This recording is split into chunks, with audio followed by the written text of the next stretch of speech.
सान्द्रानन्दावबोधात्मकमनुपमितं कालदेशावदिभ्या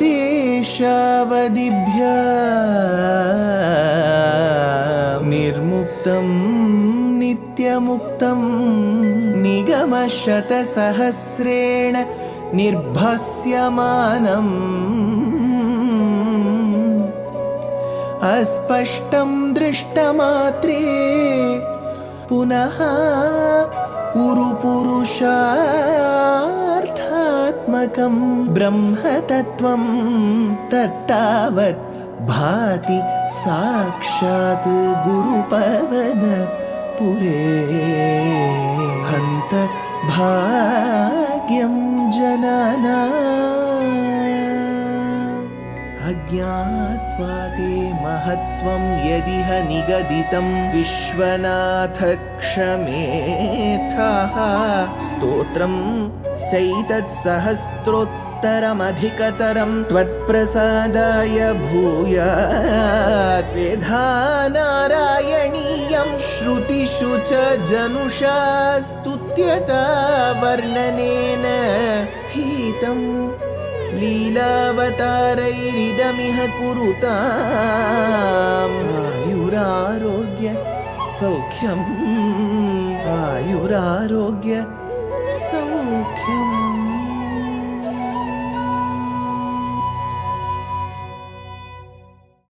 Gurupavanapure Hantabhagyam Janana. Namaskaram to all the Astikas. Gajendra Moksha Vrittantam had engaged all of us and brought forth the bhakti that Gajendra had and the ability with which the Gajendra was able to remember what was there in his previous janma.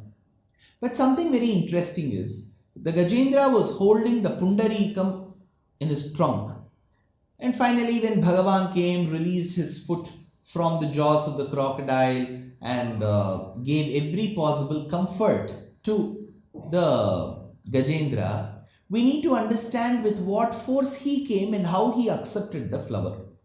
This particular incident also reminds us what happened in Sri Vaikuntham. In Sri Vaikuntham, Bhagavan is always reclining. Andal says, Parkadalul Payyatuyindra Paraman in the Tamil language. So he is very comfortably sleeping. The moment the Gajendra called for help, Adi Moolame, the one who doesn't have a cause, the causeless cause of this entire universe, come and protect me. That time Bhagavan jumped from his serpent couch, dragged Garuda for a certain distance, jumped on Garuda and said, go. Garuda asked, sir, I'll go, but where to? Tell me the drop point. He said, go to that place where my dear child is suffering.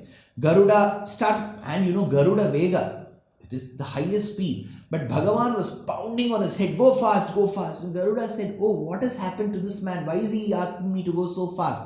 And as he was about to go there, Bhagavan was reminded of the Sudarshana Chakra and said, Sudarshana, go. But when he looked, there was no Sudarshana. Where is Sudarshana? Sudarshana had already gone and done its job. So there is Bhagavan's speed. And over the speed of Bhagavan is Sudarshana's speed. So that is why when Acharya says, I will neither salute Bhagavan nor Sudarshana, neither Bhagavan nor his Ayudha, then whom will you salute? He says, I will salute that speed, that concept called speed. Bhagavatas Tvarayai Namaha. That Tvara, that particular speed with which Bhagavan went. So such was his speed. So he went there, massaged the foot of the elephant and then took that particular lotus and held it.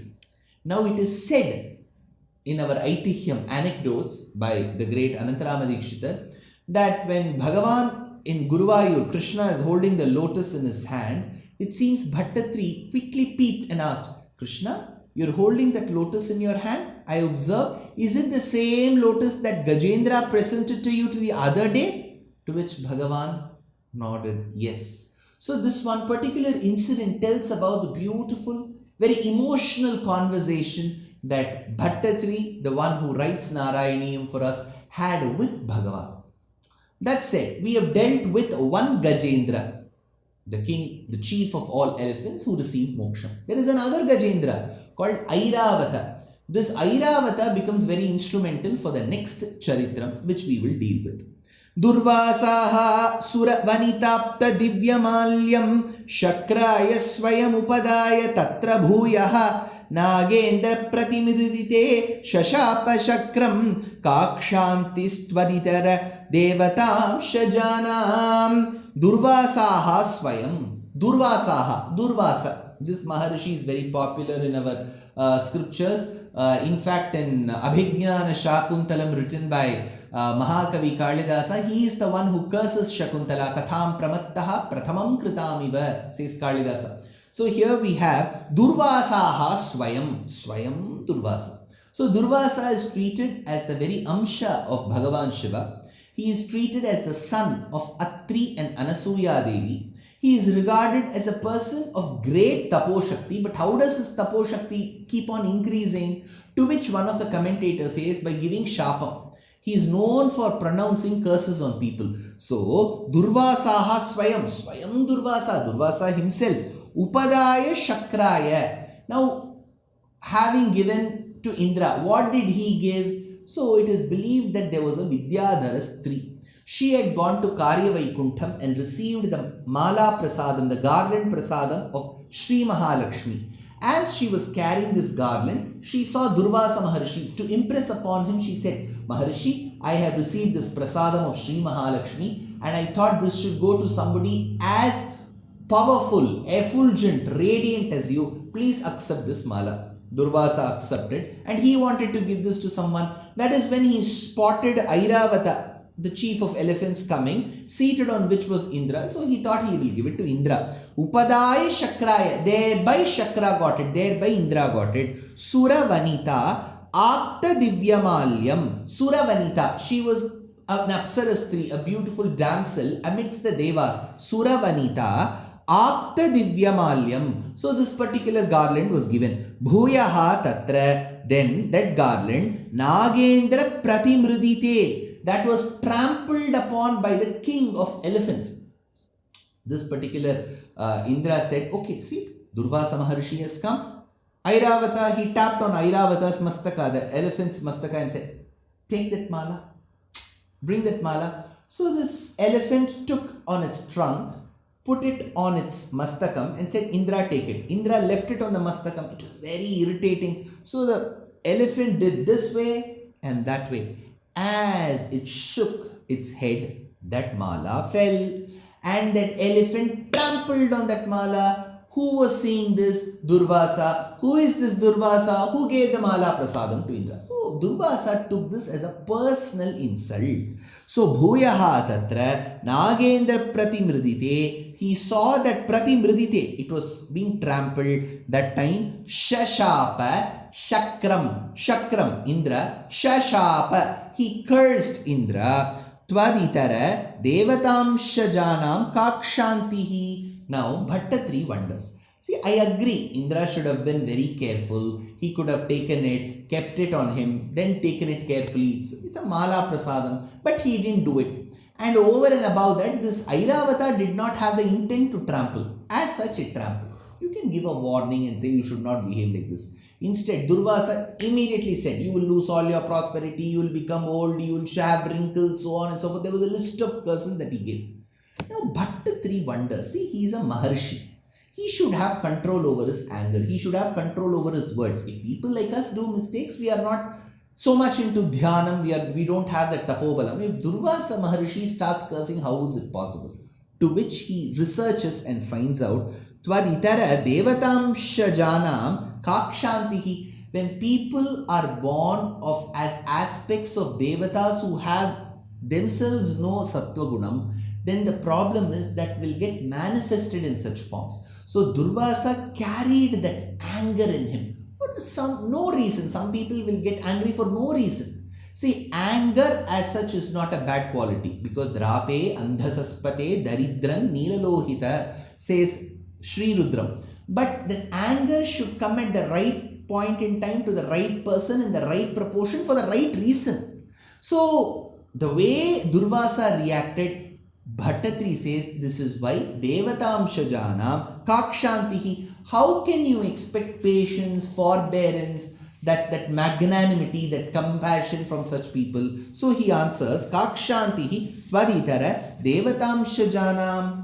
Next he says, Shapena prathita jaretha nirjarendre deveshvapya surajiteshu nishprabheshu sharvadyaha kamalajamedya sarvadeva nirvana prabhava samam bhavantamapuhu. He nirvana prabhava, the one who has bestowed moksham, atha nirjarendre. Thereafter, Indra, who used to enjoy perennial youth, perpetual youth. Whenever you see him, you'll feel that he's young. There are some of our friends and family members, even if they turn 40, 50, they will look like 20. But some of us may look, even while we are 20, we will look 40. So, youth looking young. Some people naturally look young. Some people take efforts to look young. In whichever case, Indra, who used to showcase himself as a youth person, youth leader. So, atha nirjarendre prathita jare shapena. Slowly his skin started to show wrinkles, and there was an overall old age that one could sense in Indra. Prathita jare shapena, on account of what? On account of the shapam that he received. Deveshu api nishprabheshu, and devoid of all the prowess. Then asura jiteshu satsu, they were vanquished by the asuras. So these devas who lost their youth, who lost their powers, who lost their prosperity, easily were vanquished by the asuras. Asuras were none but half brothers, because these sons of Aditi were called Suras or Devas, headed by Indra. They were Asuras born to Aditi Devi through Kashyapa Prajapati. Father is the same, mothers are different. So the Asuras came and they said, we will own this. They defeated the Devas in a war and they seized it. Asura Jiteshu Sarvadevaha Sharvadyaha. Then at that point in time, all these Devas who had lost the war against the Asuras, with their lead as Shiva, Sharvadyaha Aitya Kamalajam, they reached Kamalajam. Kamala's lotus, Kamalajam means born of lotus, who's Brahma. Aityam Kamalajam, they reached Brahma. Samam Tena, and along with Brahma. Now imagine, the Devas approached Indra. Devas plus Indra approached Shiva. Shiva plus Indra plus Devas approached Brahma. Now Brahma plus Shiva plus Indra plus Devas approached Narayana. So he says, Aitya Kamalajam Samam Tena Apuhu Bhavantam. They reached you, Hey Krishna, Hey Paramatma, Hey Bhagavan, Hey Pradhana, ruling deity of Sri Guruvayur Krishna. They all reached you finally. Brahmadhyaihi stutamahima chiram tadanim pradushyan varadapura parena dhamna he deva didija vidhaya sandhim piyusham parimatha teti paryashastvam. Hey Varada, the one who gives us boons. Hey Varadarajaswami, tvam stutamahima chiram. Your glory was being praised for a very long time. So they say, Purusham Purusha Suktena in Bhagavatam. So they describe that Purusha in Purusha Suktam. Brahma Dehi Tadanim. By that Brahma, Shiva and other Devas, Bhagavan was being praised. Pradushyan Puraf Parena Dhamna. With that great aura, with that great splendor, with that beautiful radiance, resplendence, you appeared in front of them. Paryashaha iti he devaha, and advised them. See, I have heard your stuti, you have all come for a reason. So he said, he devaha, all you devas, vidhaya sandhim ditija kulaihi. Ditija kulaihi, Diti the mother, Ditija the sons of Diti, the Asuras.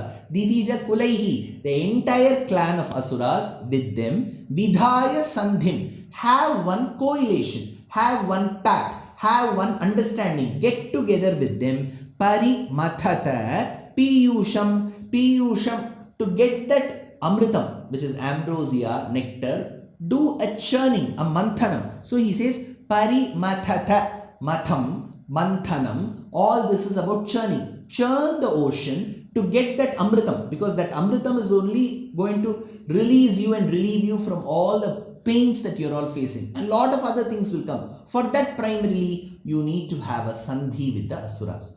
Were they able to have it? Using which nyaya did they have it? And how did that manthanam take place? All that in the next episode.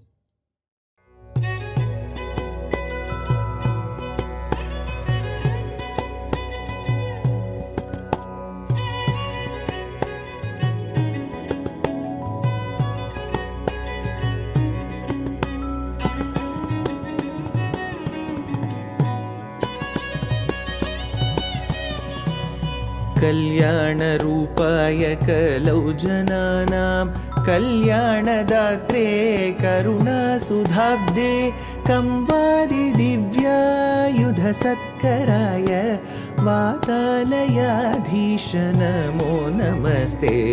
Narayan Narayan Narayan Narayan Narayan Narayan Narayan Narayan Narayan Narayan Narayan Narayan Narayan Narayan Narayan